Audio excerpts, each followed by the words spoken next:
clases sobre función hepática y marcadores virales. La primera parte va a ser sobre la función hepática, las cosas más generales, porque ustedes ya deben haber recibido algunas información al respecto.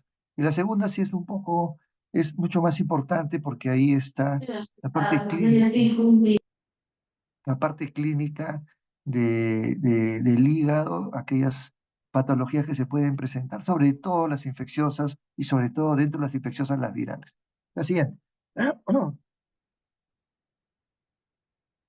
El hígado, como ustedes saben, tiene 5 funciones importantes, aparte de las muchas otras que tiene, pero estas son las más importantes, ¿no? Formación y secreción de bilis, fundamentalmente para digestión de grasas, ¿no? Almacén y metabolismo de nutrientes y vitaminas, inactivación y detoxificación de fármacos. Este es un elemento muy importante junto con el riñón. Son los elementos que liberan un poco el organismo de algunos de estos elementos. Fármacos de otro nivel también, pero fundamentalmente los fármacos, ¿no? Y es muy importante tener en cuenta esto porque varias patologías, varios problemas que se pueden producir cuando tenemos problemas de insuficiencia renal o insuficiencia hepática pueden tener serios daños o serios problemas para el organismo si es que adicionalmente se les administra fármacos que necesitan una buena función hepática o renal para ser excretados. La síntesis de proteínas y factores de coagulación es la más importante de todas, diría yo. La síntesis de proteínas sobre todo, y sobre todo la albúmina. La albúmina es un elemento básico de tanto de síntesis como de transporte de algunos elementos, no algunos, de la mayor parte de elementos, ¿no? Entonces, esto hace imprescindible la formación de estos elementos. Y los factores de coagulación, que son proteínas plasmáticas, también son importantes, porque cumplen un rol muy, muy importante y básico en lo que es el mantenimiento de la homeostasis del organismo. Y finalmente, el otro elemento importante o la otra función importante es la inmunológica, la formación de anticuerpos, la formación de elementos de defensa del organismo que no solamente sirven para el tratamiento de las enfermedades, sino para conservar la salud. Entonces, cuando nosotros tenemos y vemos las funciones del hígado de esta manera, solamente es una pequeña parte de lo que realmente realiza el hígado. Pasa a la siguiente, por favor. Cuando uno ve este elemento y esta lámina y ve todo lo que hace el hígado y cuáles son sus funciones más importantes, entonces uno se da cuenta de la importancia. Hay 3 cosas que no deben perderle ustedes de vista, ¿no? Y estas son estas, ¿no? Metabolismo de carbohidratos, metabolismo de los lípidos y metabolismo de las proteínas. Y son los componentes más importantes en el sistema, en el organismo en general y cada uno de ellos desempeña una función fundamental. En el metabolismo de los carbohidratos, por ejemplo, para describir algunas, es la conversión de glucosa en glucógeno y grasa. Pero además este metabolismo de la glucosa sirve para generar una serie de otros elementos que son elementos nutricionales importantes y elementos fundamentales en la constitución del cuerpo humano y su mantenimiento en salud, ¿no? El metabolismo de los lípidos con la síntesis de triglicéridos y colesterol. Generalmente uno le tiene mucho recelo al triglicérido y al colesterol porque dice que hace daño. Pero si no tuviéramos estos elementos, sobre todo el colesterol, la vida no sería posible. El colesterol es el elemento que forma tejidos, es formador de tejidos, que es un elemento complementario, pero importantísimo para mantener la homeostasis del organismo, ¿no? Entonces el colesterol es malo, no porque en esencia sea malo el colesterol, sino porque el flujo de cómo se almacena y cómo se excreta es un problema que depende básicamente de la alimentación. Y cuando la alimentación no es una alimentación sana, entonces el colesterol se incrementa y produce una serie de problemas que nosotros conocemos fundamentalmente, que son problemas cardíacos, problemas cerebrales. Y también tenemos el metabolismo de las proteínas, y dentro del metabolismo de las proteínas, el elemento más importante es la producción de albúmina, ¿no? La siguiente. Cuando ustedes van a evaluar la función hepática, son 3 las cosas que evalúan. La función excretora, la función de síntesis y la función que es un elemento de integridad de hepatocitos más que de una prueba de función para hacer cosas, sino es un elemento que nos permite hacer el diagnóstico de algunas patologías, ¿no? La siguiente. Acá tienen los marcadores bioquímicos y que son las pruebas de función hepática, básicamente. Cuando hablamos de integridad del hepatocito, estamos hablando de mantener la estructura del hepatocito para que tenga un funcionamiento apropiado.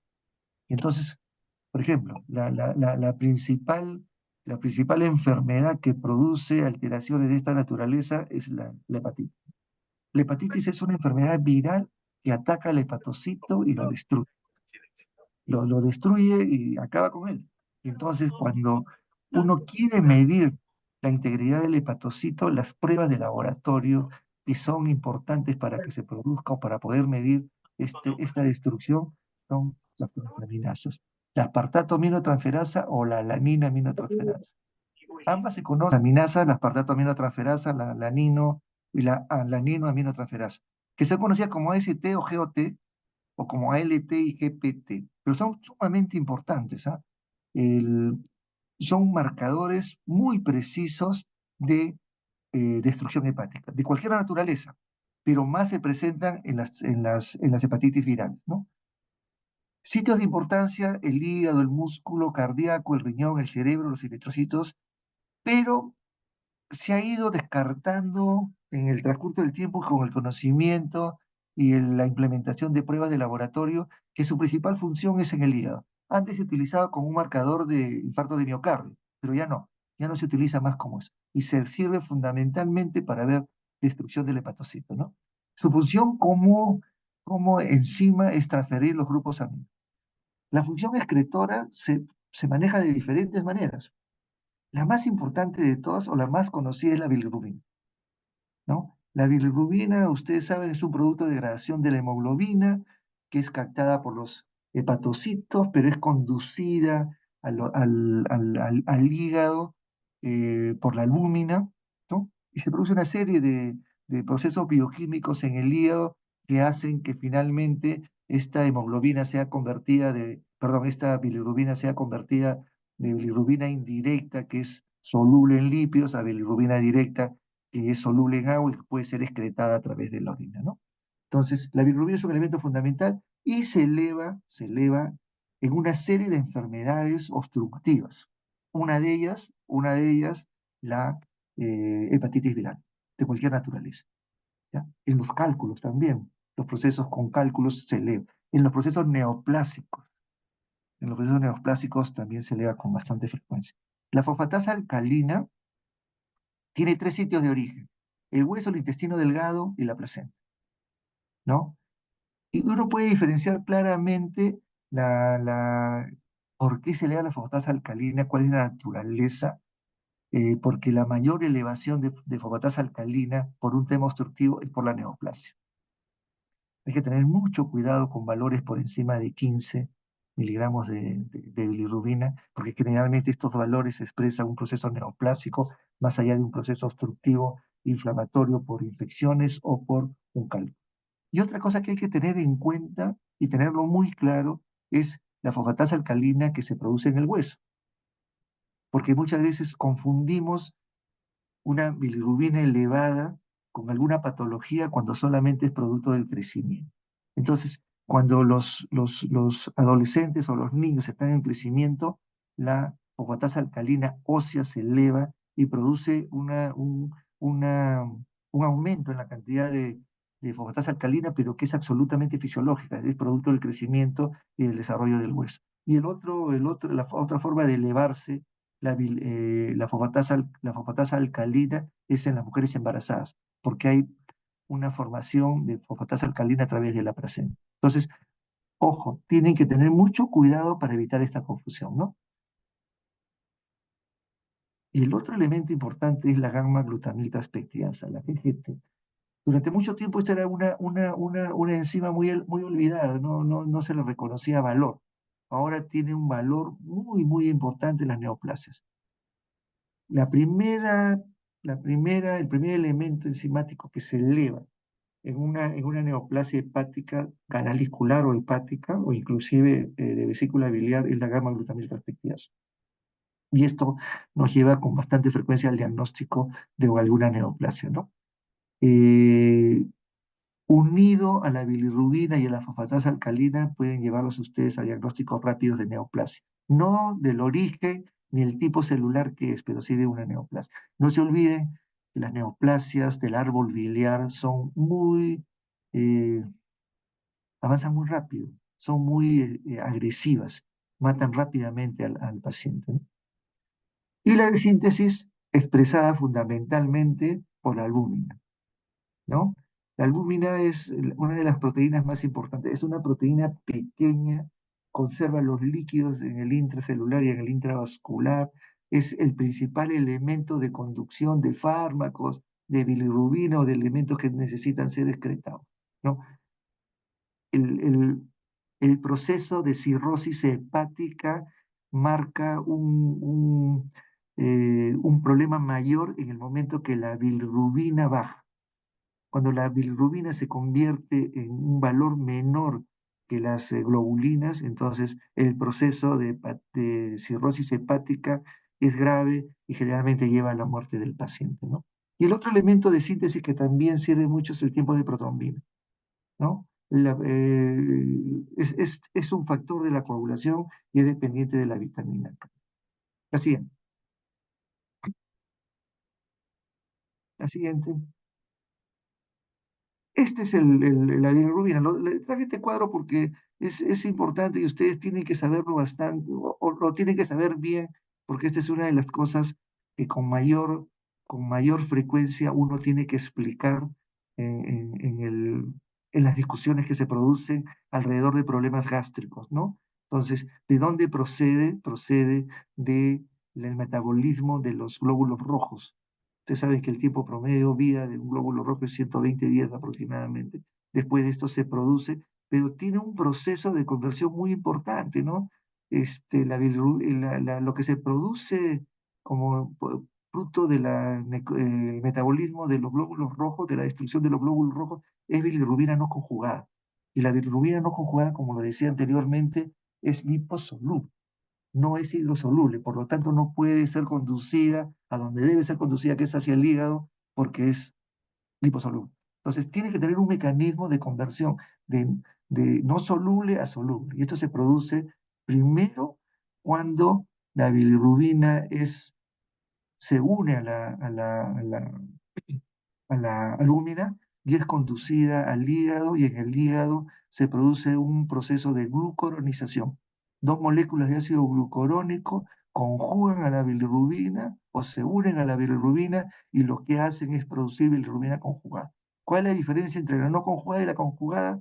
Que una es liposoluble y la otra es hidrosoluble y se elimina a través del riñón o a través de las heces. Entonces, ese mecanismo no deben olvidarlo, es un mecanismo muy importante y que tiene que ser conocido muy bien. La siguiente. Estas son las enzimas de la membrana canalicular. Estábamos hablando, recuerdan, de las obstructivas. Las obstructivas tienen dos elementos fundamentales, lo decíamos anteriormente, la fosfatasa alcalina y la gamma glutamil transpeptidasa. De la bilirrubina llevamos anteriormente. Pasa a la siguiente. Entonces, esa es fosfatasa alcalina. Tiene una relación muy directa con el epitelio biliar primero. Por eso que cuando hay un proceso obstructivo o inflamatorio viral o obstructivo por cálculos, lo que hace es producir a través del epitelio biliar fosfatasa alcalina. Y esto hace que se eleve. No hay un daño sobre los elementos o sobre el tejido, es un daño intracanalicular en el epitelio biliar. Entonces se produce fosfatasa alcalina hepática.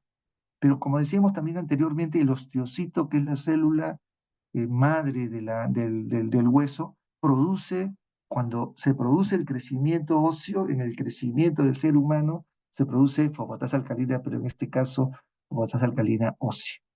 ¿No es cierto? En el enterocito se produce lo mismo y en las células trofoblastas del placentario, entonces, de la placenta. Entonces, ustedes tienen varios momentos o varios factores que hacen que la fosfatasa alcalina se incrementa. ¿Cuál es la patológica? La que se relaciona con el epitelio biliar por procesos inflamatorios o por procesos obstructivos, ¿no? Se eleva en enfermedades hepatobiliares, en obstrucción biliar de cualquier causa o la alteración de procesos celulares en la secreción biliar. Y esto es importante, la última parte, que es un tema clínico, básicamente, más allá de lo que puedan resultar el laboratorio, ¿no? El laboratorio les expresa un valor y ustedes pueden darle una interpretación clínica. Elevación menor a 10 veces el valor normal son patologías infiltrativas de hígado, tumores primarios, metástasis, linfomas, enfermedades granulomatosas, ¿no? Entonces, elevaciones por encima de ese valor, entonces ya estamos frente a una neoplasia claramente definida, de muy rápido avance y que generalmente ya produjo metástasis. La siguiente.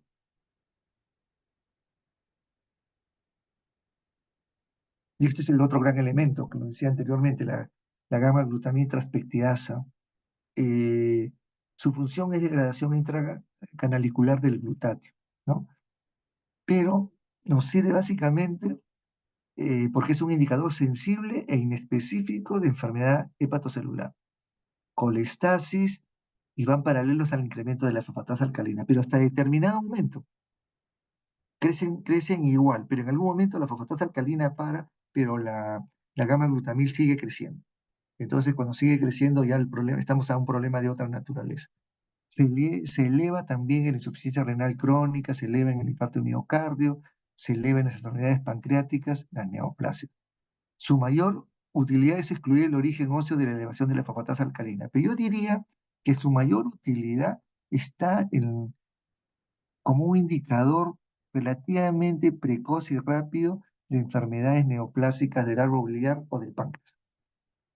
En el páncreas se ha demostrado que se eleva muy rápidamente más allá de las otras enzimas que ustedes pueden utilizar para, o marcadores que pueden utilizar para hacer el diagnóstico de enfermedad pancreática.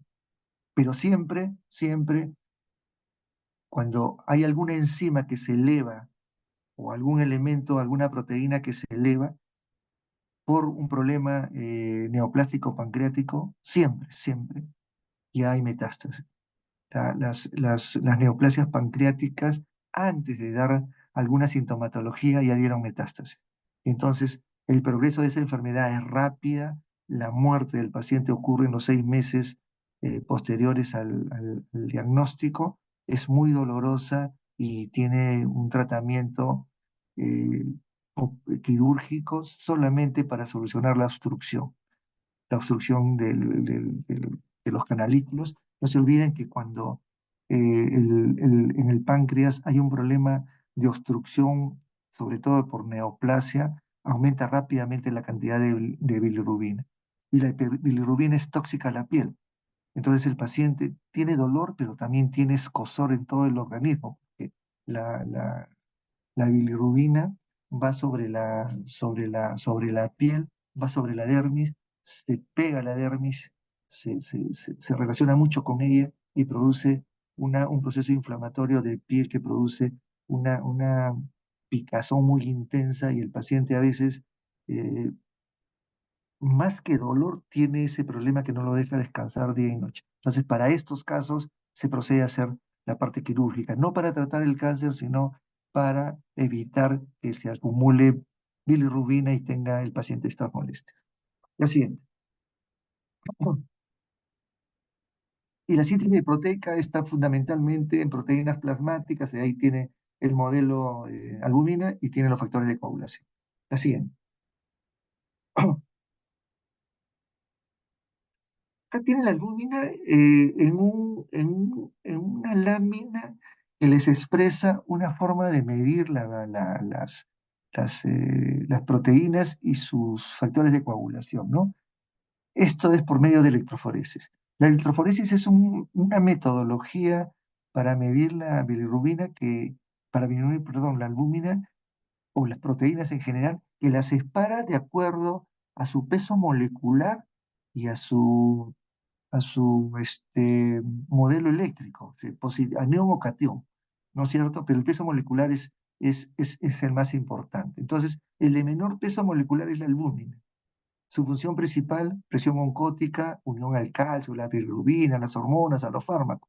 Es una de las proteínas más importantes porque hace permanecer la presión oncótica, hace que no baje, pero también une, conduce, transporta y elimina una serie de otros elementos.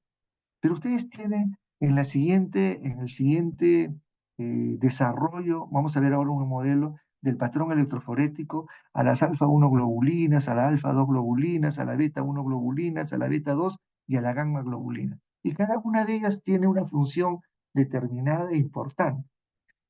¿Cuál es la proteína más importante o la subproteína más importante que componen las alfa-globulinas? La antitripsina.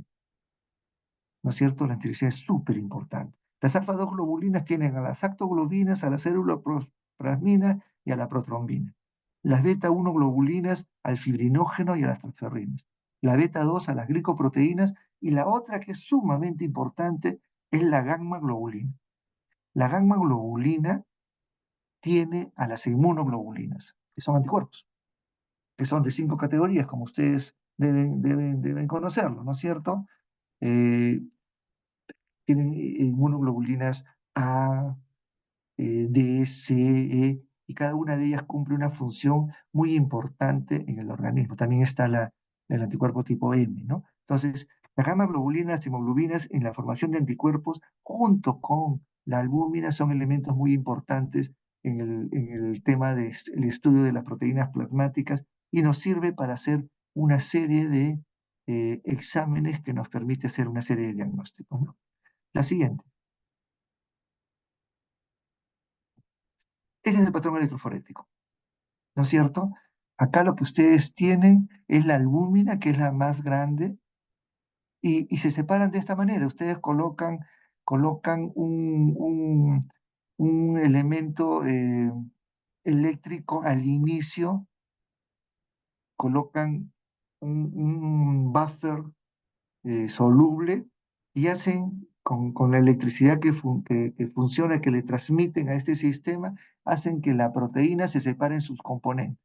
Entonces, la primera que se separa es la albúmina porque es la que menor peso molecular tiene y es la más electronegativa.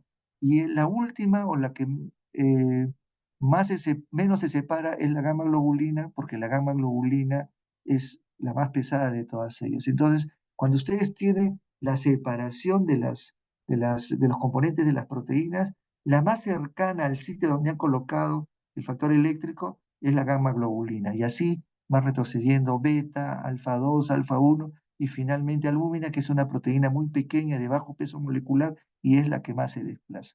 No se olviden que esto, siendo muy importante, es todavía una prueba que ya se utiliza cada vez menos, porque hay formas de dosar estos elementos sin que haya un modelo como el proteinograma electroforético, ¿no? Ustedes pueden dosar ahora directamente las inmunoglobulinas, inmunoglobulina A, inmunoglobulina M, la D, la E, sin ningún problema.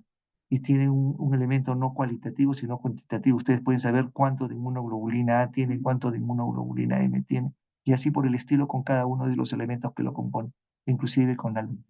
La siguiente.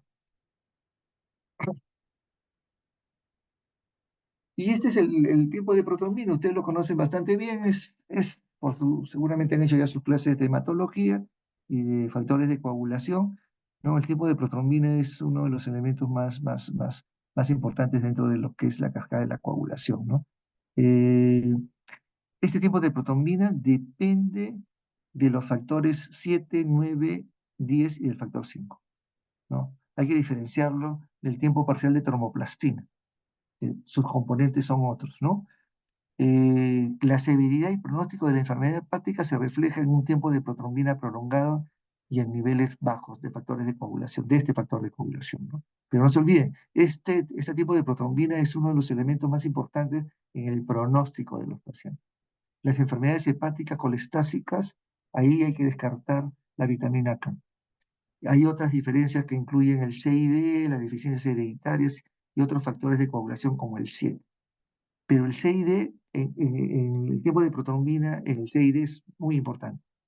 Ustedes saben que el CID es la coagulación intravascular diseminada, ¿no? La coagulación intravascular diseminada es una enfermedad, no es una enfermedad en esencia, es una consecuencia de enfermedades. Las más con las que más frecuentemente se producen coagulación intravascular diseminada son con las infecciones a gran negativos, ¿no es cierto? Las infecciones a gran negativos producen primero un problema de coagulación. Los factores se activan y producen trombos, pero los factores se activan y consumen en una gran cantidad los factores de coagulación y hacen que los factores de coagulación se acaben. Entonces, cuando no hay factores de coagulación, el primer paso, que era la trombosis, se traduce en un segundo paso, que es la hemorragia. Entonces, los pacientes mueren por hemorragias porque no tienen factores de coagulación, sobre todo el tiempo del protocolo. Entonces, ahí hay que tener bastante cuidado en no llegar a una coagulación intravascular diseminada. Cuando llegamos a ese momento, es un momento muy complicado, muy difícil de manejar.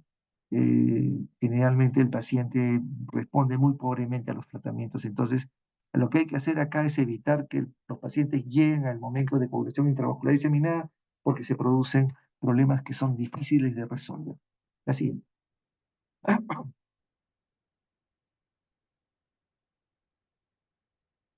Estas son las transaminasas, la TGO y la TGP, son elementos que están dentro de la célula, ¿no?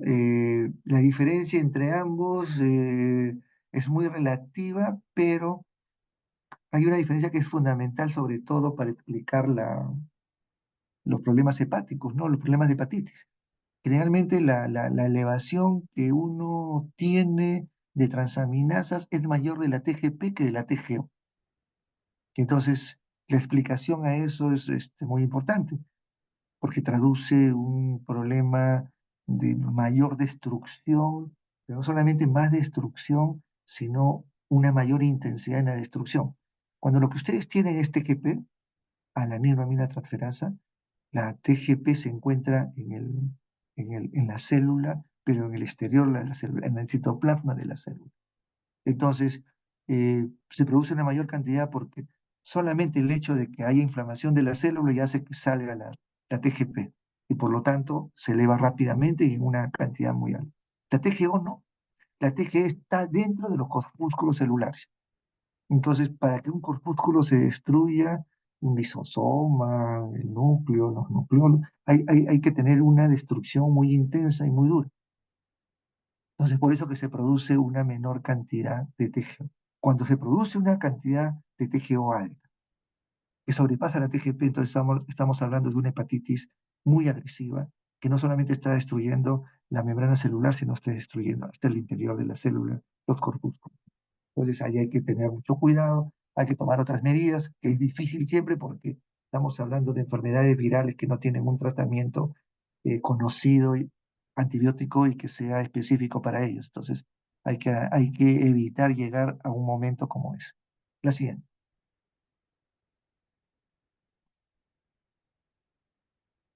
La localización de la TGO es el corazón, el músculo, el hígado. Su ubicación es subcelular, mitocondria fundamentalmente, un poco en el citoplasma también. Su elevación refleja necrosis hepatocelular. La aguda, hepatitis viral, drogas, tóxicos, isquemia hepatocelular. Los crónicos en hepatitis crónica viral o autoinmune. Y la aislada en infarto de miocardio, miopatías inflamatorias o rhabdomiolisis. Si ustedes tuvieran que decir, voy a utilizar TGO, ustedes solamente deberían hacerlo en hepatitis virales agudas o crónicas, ¿no? Pero su utilidad más importante es en las hepatitis virales. Ahí, porque ahí esto refleja un poco cuánto de destrucción se ha producido, ¿no? La siguiente.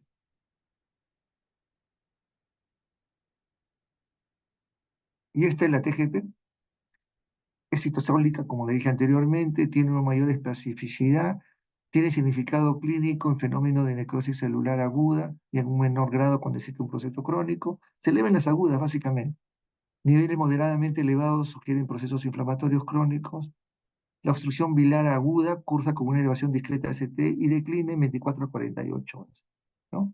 No se olviden que, bueno, lo vamos a ver en las hepatitis, pero en las hepatitis, cuando el paciente inicia la enfermedad con fiebre, con malestar general y cuando aparece la ictericia, la, la, la parte más aguda de la enfermedad comienza a declinar. La siguiente. Muy bien.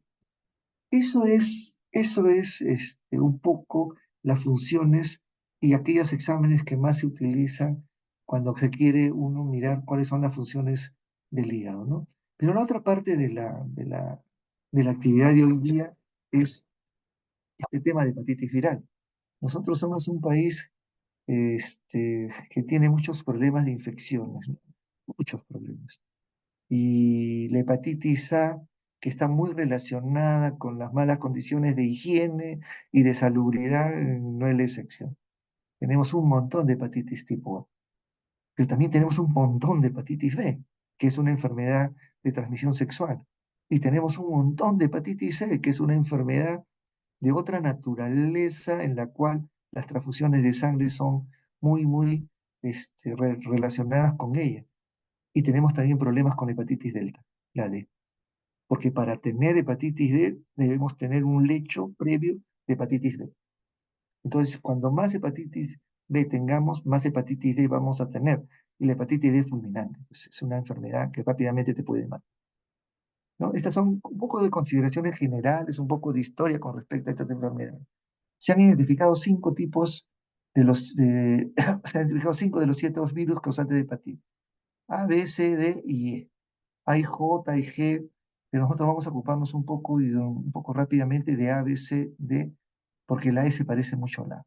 En los últimos 15 años se han producido variaciones importantes en la epidemiología de la I y de la B, por mejores condiciones sanitarias, por vacunación, sobre todo en las áreas hiperendémicas, ¿no? Ese famoso triángulo de la pobreza es donde más está Apurímac, Ayacucho, ahí hay un montón de hepatitis. En la selva. Y también se han incrementado la detección de pacientes con hepatitis C, ¿no? La hepatitis delta continúa focalizada en la selva y en algunos valles interandinos, y en el año 99 se identificaron un grupo de personas con antecedentes inmunológicos de hepatitis C, pero no es algo que nos deba preocupar en este momento. La siguiente.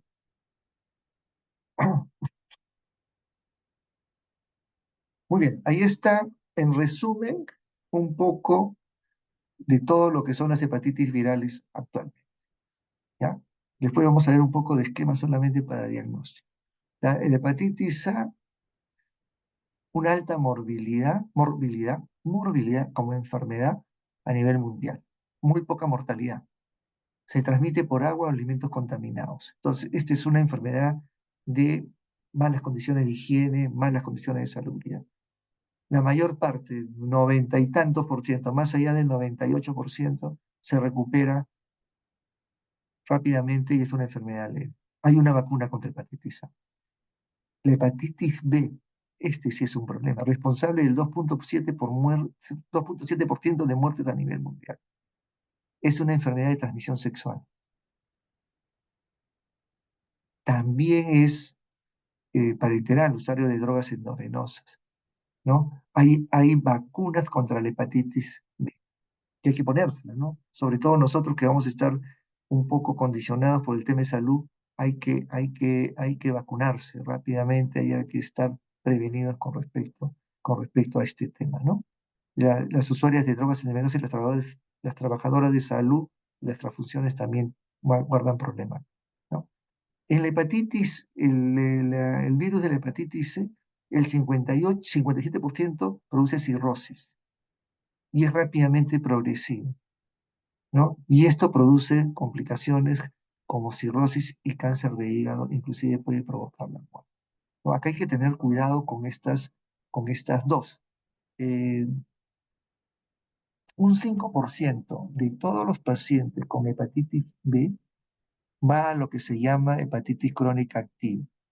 Y las hepatitis crónicas activas generalmente van a dos cosas. o van a eh, un hepatocarcinoma o van a cirrosis, ¿no? Y estamos hablando de 20 años después, ¿ah? La hepatitis C va a depender, su avance va a depender de cómo fue la inoculación del virus. Si es una inoculación a través de una transfusión, el progreso es rapidísimo, es muy rápido. Y los pacientes mueren rápidamente también. En este caso, la mayor parte por cirrosis hepática. La hepatitis D, no, la hepatitis D tiene que tener un sustrato de hepatitis B, tiene una alta prevalencia en la región amazónica, una alta prevalencia y la hepatitis E finalmente es una causa emergente de infección en el mundo, responsable de brotes en las regiones tropicales y subtropicales. Igualito que la A, se transmite por aguas contaminadas, hay una zonas de alta índice, es endémica en muchas zonas, la infección es leve y se resuelve sin problema, ¿no es cierto? Entonces, si ustedes ven la hepatitis C y la hepatitis A, ambas son muy similares. Es más, se dice que hepatitis S es una variación genética de la hepatitis A. Y por eso que están probando vacunas tomando como insumo previo la vacuna de la hepatitis A. La siguiente. Esta es la hepatitis A. Voy a leer algunas de las cosas importantes de esta lámina, ¿ya? Esta es la familia, es un picornavirus, es icosaédrica, el virus se elimina en grandes cantidades por las heces en individuos infectados. Y esta es la causa del mantenimiento de la hepatitis A con alto índice en el Perú, ¿no? O sea, si no tenemos un tema sanitario adecuado, si no tenemos agua potable para que se lave las manos la gente, si no tenemos condiciones de higiene, entonces va a ser muy difícil que se resuelva la transmisión de hepatitis A. Se elimina por unas grandes cantidades por heces y entonces cuando hay mala higiene y no hay agua para el aseo, las manos quedan impregnadas de heces y por lo tanto de virus de hepatitis. Se transmite por contacto oro-fecal, por agua contaminada, por agua o alimentos contaminados. 1,4 millones de casos al año a nivel mundial. 90% de los mayores de 40 años tienen anticuerpos contra el virus en el Perú. El 90% de los peruanos ha tenido hepatitis A. Pero como no produce enfermedad, como no produce sintomatología muy intensa, entonces uno la pasa sin haberse dado cuenta que la tuvo. Entonces, cuando se hace un tamizaje para ver, o cuando tienen ustedes por alguna razón un problema gástrico que puede semejar a una hepatitis y le hacen la prueba, se encuentran con con anticuerpos de hepatitis A. Entonces, ¿cómo establecen en ese momento si el problema ha sido actual o el problema ha sido anterior? Ahí tienen que usar los anticuerpos si son de tipo IgG o son de tipo IgM. Si lo que tienen es anticuerpos tipo IgM, el problema es agudo. Si lo tienen en IgG, el problema ha sido previo. El periodo de incubación es de 15 a 50 días. Siguiente.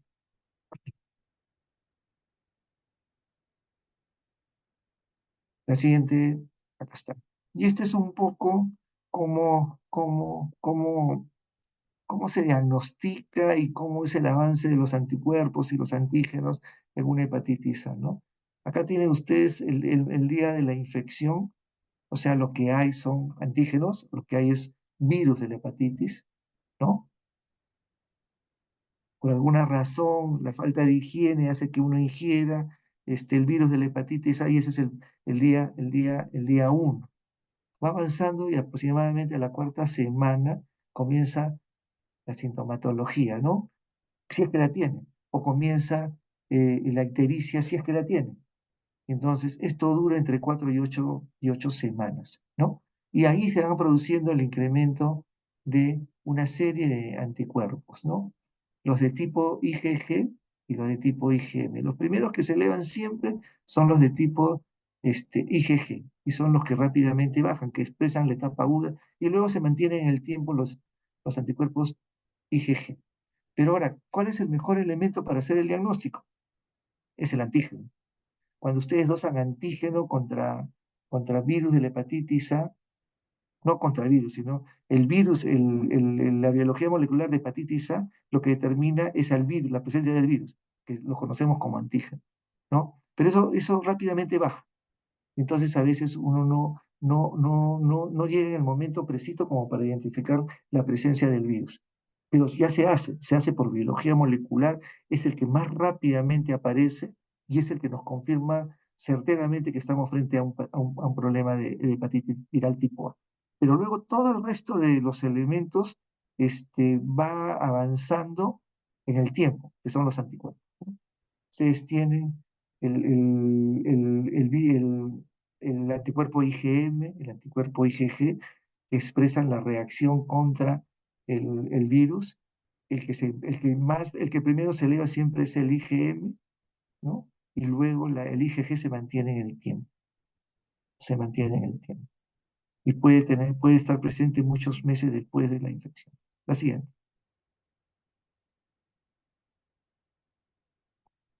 Este es el virus de la hepatitis B. Y como ustedes ven, es un virus muy complejo, ¿no? Tiene muchos antígenos y muchos anticuerpos, ¿no? Y entonces hay una serie de elementos que se utilizan para hacer el diagnóstico.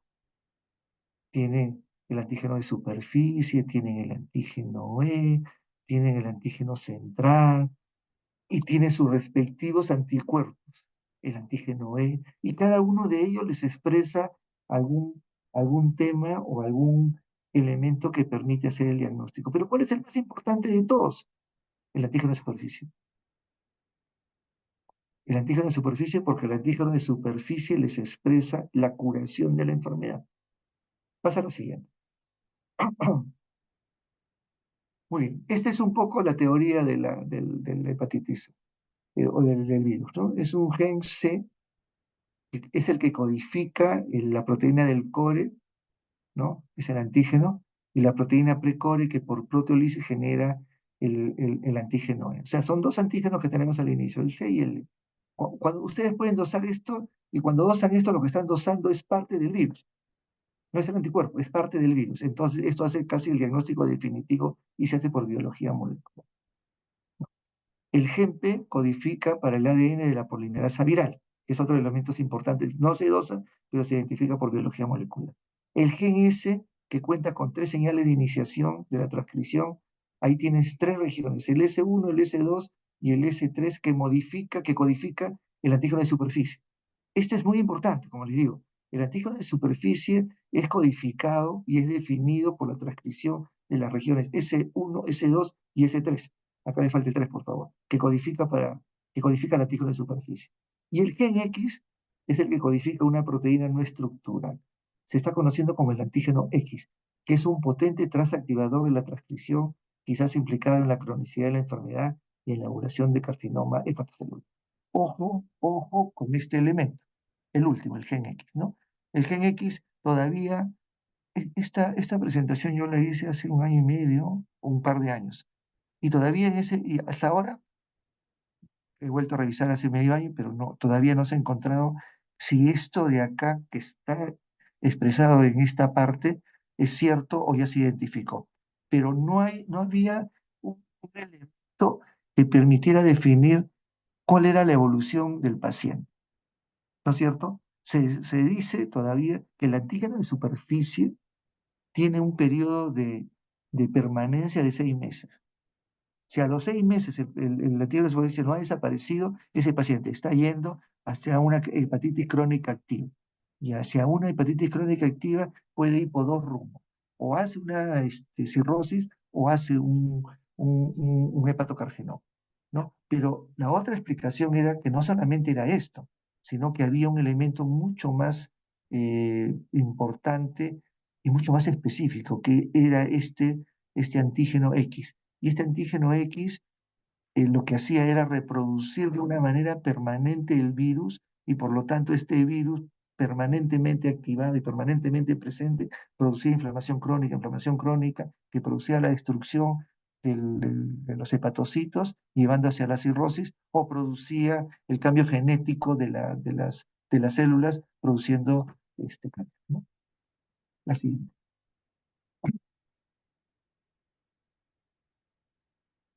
Ya, esta es la secuencia de marcadores. Ustedes van a encontrar varias formas de explicarlo, a cada cual más confusa, ¿no? Yo ya encontré esta, que a mí esta es una clasificación y una secuencia de aparición de marcadores que está expresada en la OMS y que me parece que es una manera bastante sencilla de conocerlos, saberlos de una manera global y no de una manera específica, ¿no? Entonces, ¿cómo se inicia con el ADN del virus de la hepatitis B? Esto es un antígeno, ¿de acuerdo? Luego, el segundo antígeno que tiene es el antígeno de superficie.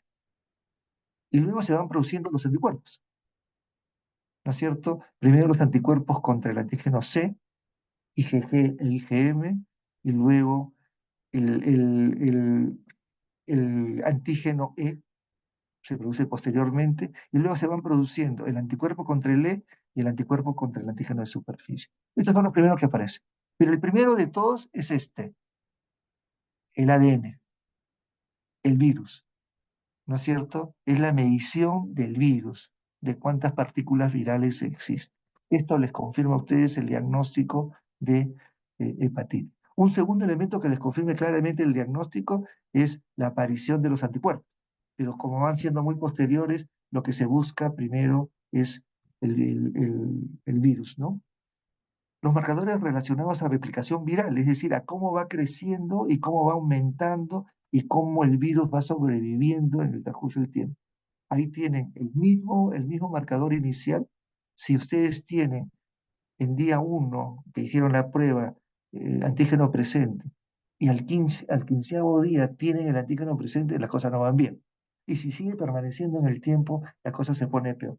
Cuando más se conserva el virus en la sangre, más peligroso es y muy complicado de saber. Y también la presencia del antígeno E y de una forma indirecta el C. El marcador de curación, antígeno de superficie, o sea, presencia de anticuerpos contra el antígeno de superficie. Cuando ustedes tienen anticuerpos contra la antígeno de superficie, están en el proceso de curación. Cuando tienen permanencia perdón, ese es el anticuerpo.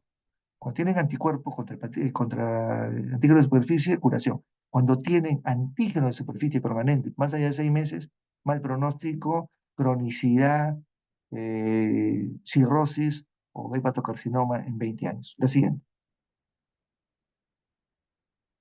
Y este es el cuadrito, ¿no es cierto? El día 0 tienen la infección, luego van avanzando, se presenta la ictericia, se presentan los síntomas. En la hepatitis B realmente la cosa es seria, la- las los síntomas asociados a ella son muy intensos, hay náuseas, hay vómitos, hay dolor hepático, hay una serie de elementos, y después comienzan a aparecer todos aquellos, todos aquellos elementos que van haciendo que esto vaya avanzando o disminuyendo, ¿no es cierto? Y ustedes lo pueden ir midiendo. ¿Qué se recomienda? Se recomienda una prueba para demostrar que está el virus y la otra prueba para demostrar que hay dos cosas, el anticuerpo contra el antígeno de superficie y la ausencia de antígeno de superficie. Los dos elementos más importantes que permiten establecer el inicio de la enfermedad, la curación de la enfermedad y que no se va a producir hepatitis crónica activa. La siguiente. Esta es la hepatitis C. Se identificó en 1989, como ustedes ven, no tiene mucho tiempo identificado, pertenece a la familia Flamiviridae, se caracteriza por una alta tasa de mutaciones debido a que la polimerasa dependiente del virus no posee actividad de exonucleasa 3,5, no correctora de los errores. Este es un problema muy serio, ¿no? Este es un tema de los virus. Cuando ustedes tienen, cuando ustedes tienen, la ausencia de elementos correctores de las mutaciones, entonces es muy fácil que el virus comience a mutar y comience a tener otras características que hacen que las vacunas o la presentación de la enfermedad o la defensa que el propio organismo tiene vaya siendo cada vez más deficiente, ¿no? Entonces, Nosotros tenemos en nuestro organismo, en nuestros códigos genéticos, elementos que permiten que las mutaciones que se producen se corrijan. Hay un sistema de corrección, ¿no es cierto? Cuando esto fracasa, las mutaciones se presentan y las posibilidades de tener cáncer son muy altas. Acá pasa lo mismo, pero acá es el virus el que se convierte en un virus resistente a lo que podría haberse conseguido para tratarse o para conseguir la vacuna. El virus ocasiona infecciones agudas y persistentes. La principal vía de transmisión es parenteral, 85%, por contacto percutáneo de mucosa y material contaminado con sangre, hemoderivados o fluidos corporales. Y acá está uno de los principales elementos, los hemoderivados. Y fue por los hemoderivados que en el 1989 se describió esta enfermedad. Ustedes saben que en ese tiempo la forma como se extraía la sangre y cómo se administraban transfusiones era muy deficiente. Y entonces no había los cuidados que hay ahora. Y por lo tanto las posibilidades de tener estas infecciones eran muy altas.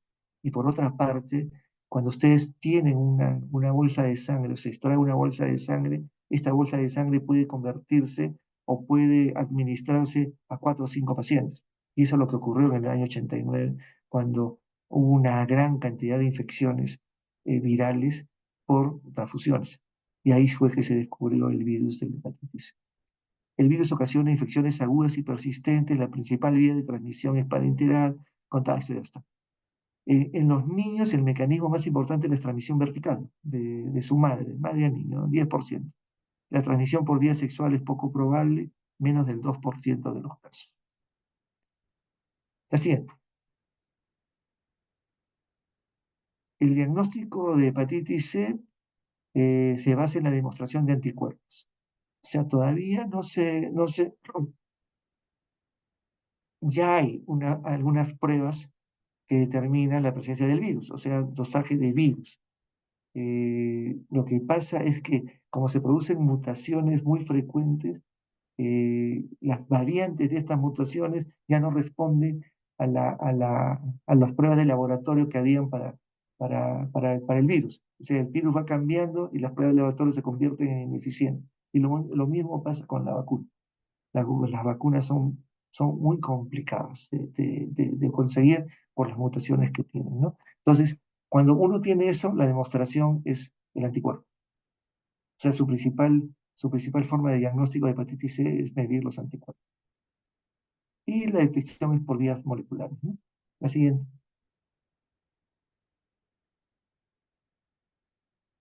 Muy bien, ese es el curso en el tiempo, es rápidamente progresiva, ¿no? Entonces se inicia en el día 2 y 10 semanas después, 5 o 6 semanas después tienen ustedes el incremento y luego comienza a bajar. Se presentan los síntomas. El tema de la hepatitis C es que permanece en el tiempo, ¿no? Y produce una hepatitis crónica activa, que es la que finalmente lleva al paciente a la cirrosis. Pero eso se produce en pocos meses. Miren, acá en la primera parte tenemos que a las 24 semanas todavía permanece el anticuerpo, siguen habiendo síntomas, pero luego tienen ustedes una fase que se produce constantemente elevación del anticuerpo y se producen las lesiones hepáticas y esto lleva a la cirrosis hepática y comienzan a complicarse las cosas y produce la muerte del paciente, generalmente por hepatitis, ¿no? Por cirrosis. La siguiente.